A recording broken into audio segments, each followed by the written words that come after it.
By now, you probably know quite a bit about Nanaimo if you spent any time on this channel. But what about Oceanside? Places like Parksville, Qualicum Beach, and Nanoose Bay are becoming extremely popular for people looking to make a move to Vancouver Island. So how do they compare to Nanaimo? Which area has better amenities, more affordable homes, and the lifestyle you're actually looking for? Stay tuned, because today we're breaking down Nanaimo versus Oceanside.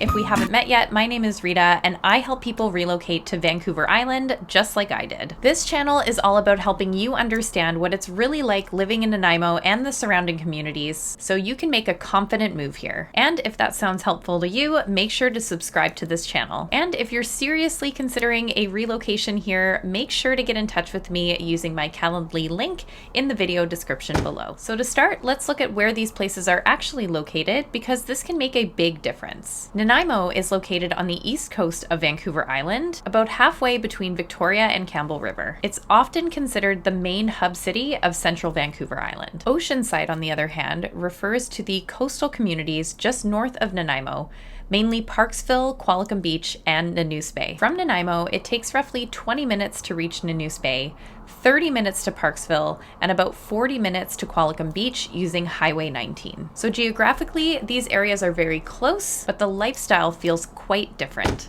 Nanaimo has a population of roughly 115,000 people, making it the second largest city on Vancouver Island besides Victoria. Parksville has around 15,000 residents, while Qualicum Beach has around 9,000, and Nanoose Bay is a smaller, more rural community with around 6,500 residents. So right away you can see the difference. Nanaimo feels like a small city, whereas Oceanside feels like a collection of quiet seaside towns. You'll also notice a difference in demographics.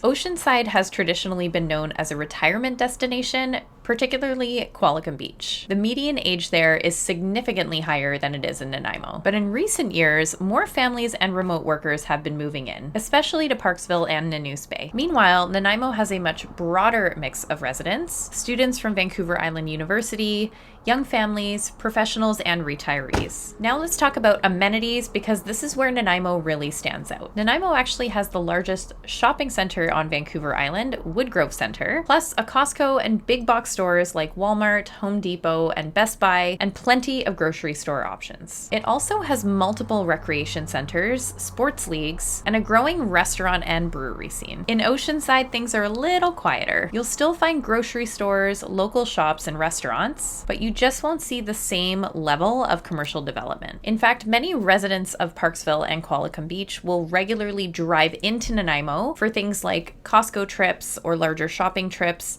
entertainment, major services, and medical appointments. Which leads us into our next talking point: healthcare. Nanaimo is home to Nanaimo Regional General Hospital, which serves a large portion of central Vancouver Island. You can learn more on this topic by watching this video. Parksville and Qualicum Beach have medical clinics and smaller facilities. In fact, I will often go to Parksville for their medical clinic because it's a little less busy, but many specialized services are still located in Nanaimo. Now let's talk about real estate prices, because this is usually one of the biggest deciding factors. Nanaimo offers a pretty wide range of housing options. You'll find condos, townhomes, suburban family homes, rural acreages, and ocean view properties. Over the past 90 days, the median sale price for a 3-bedroom detached home in Nanaimo was $849,900, with wider price ranges depending on the neighborhood. Oceanside tends to be a little different. Because of the coastal setting and retirement demand, Parksville and Qualicum Beach homes can sometimes be slightly more expensive, especially for well-maintained ranchers and ocean view properties. In the last 90 days, the median sale price for a 3-bedroom detached home was $1,065,000. Nanoose Bay is interesting because it offers more rural acreages and luxury homes,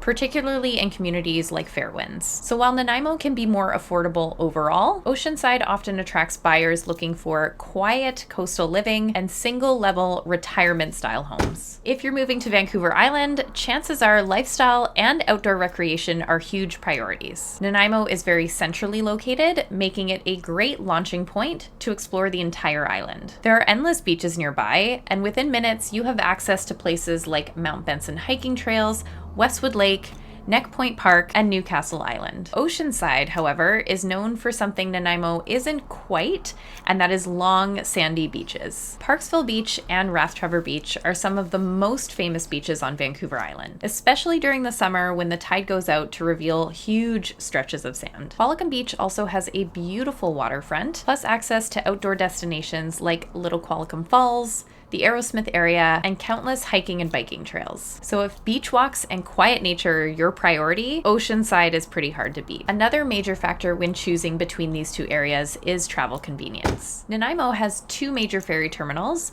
Departure Bay, which brings you into Horseshoe Bay in West Vancouver, and Duke Point, which brings you into Tsawwassen. There's also the Nanaimo Airport in Cassidy. So for people commuting and traveling to Vancouver frequently, this location can be incredibly convenient. From Parksville and Qualicum Beach, you'll still typically use the Nanaimo ferries and airports, which will add an additional 30 to 40 minutes to your commuting time. For some people, that's no big deal, but for others, Nanaimo's central location makes everyday travel that much more convenient. Weather between these two areas is actually quite similar, but Oceanside tends to get slightly less rain. This is because mountains behind the area create something called a rain shadow, which is when moist Pacific air rises above the Vancouver Island ranges. It loses moisture on the west coast, leaving the eastern side, like Parksville and Qualicum Beach, much drier. And this gives these two places some of the sunniest weather on Vancouver Island. Summers are warm and dry in both places, while winters are generally mild compared to most places in Canada. Snow is relatively rare, like this year, for example, where we have yet to see a snowfall, though most years it does happen occasionally. So when it comes to Nanaimo versus Oceanside, it really comes down to the type of lifestyle that you're looking for. So if you're looking for more amenities, better travel options, a wider housing variety, and overall urban feel, then Nanaimo might be your best bet. But if your dream is a more quiet seaside community, sandy beaches, small town charm, and slower pace of life, then Parksville, Qualicum Beach, and Nanoose Bay might be exactly what you're looking for. I hope this gave you a clearer understanding of how these areas compare, and if it did, please hit that like button and subscribe so you don't miss any future videos about living on Vancouver Island. And if you're thinking of making a move and want some help figuring out which location might suit you best, feel free to book a call with me using the link in the description. Thanks so much for watching, and I'll see you next time.